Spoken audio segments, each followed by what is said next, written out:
Geiger, president of the PNC Bank for Cincinnati and Northern Kentucky, has been named the 2013 chair for the Cincinnati USA Regional Chamber.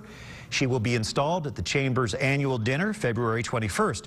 Geiger takes over the 15-county Cincinnati USA Chamber region from Duke Energy's Julie Jansen. We're very happy to have Kay Geiger with us this morning, joining Business Courier editor Rob Dahlmeyer in the studio. Rob and Kay? Brian, thanks. Kay, thank you so much for being here. Pleasure. So you're taking over the chair of the chamber in about 2 weeks. Is that fair to say? I got to ask you, though, so you just finished a year and a half ago your year-long stint at United Way, which was a huge success. Isn't running a bank enough for you? Why do you have to keep... I mean, this is a lot of work. How do you get the energy? Well, I actually don't look at it as a lot of work. It's very, very much a part of, I think, what Cincinnati and this entire region, including Northern Kentucky, stand for. If you look at even our CEOs of our Fortune 100s, everybody's involved, and I think that's one of the beauties of why we have such a strong community. It's very, I think, collaborative with what we do with United Way, what we do with Arts Wave, what we do with the chambers in Northern Kentucky and Cincinnati, all of the new innovative ecosystems being created. They all collaborate, and I think for the first time it's a huge personal opportunity and privilege to really capitalize on what we have here. So we have a big chamber here. It's actually, I think, one of the bigger chambers in the United States. They have a big staff. They do what they do. You're busy, you're running a bank.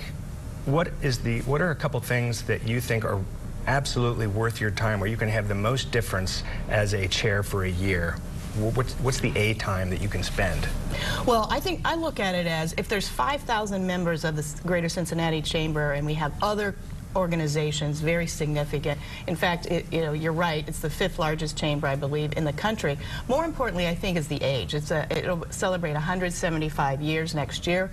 Like Procter & Gamble, the age of our city is to our advantage. So none of this is a single term, a single individual's opportunity to make a difference. I think what we have to do now is there is a renaissance, there is a tipping point that I firmly believe all of the members of these organizations, for the first time, this tipping point stands for public, private, social collaboration. And the organizations you mentioned before, they all are on the same page for the same key initiatives. And that's when you see a tipping point of making a difference. I think what is actually our biggest need this year and right now in the history of this very great region is we have to accelerate it. We have to put our foot on the gas and believe in our story, believe in our strengths. We have strengths that no other U.S. city has, by far, and we could go over those. But if we believe in those strengths, the only people that can tell that story are our own ambassadors that live right here and experience.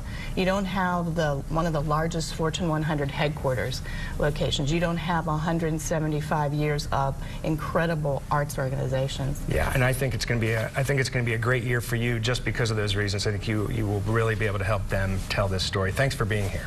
Appreciate it. Thank you. Brian, back to you. All right, thank you, Rob and Kay.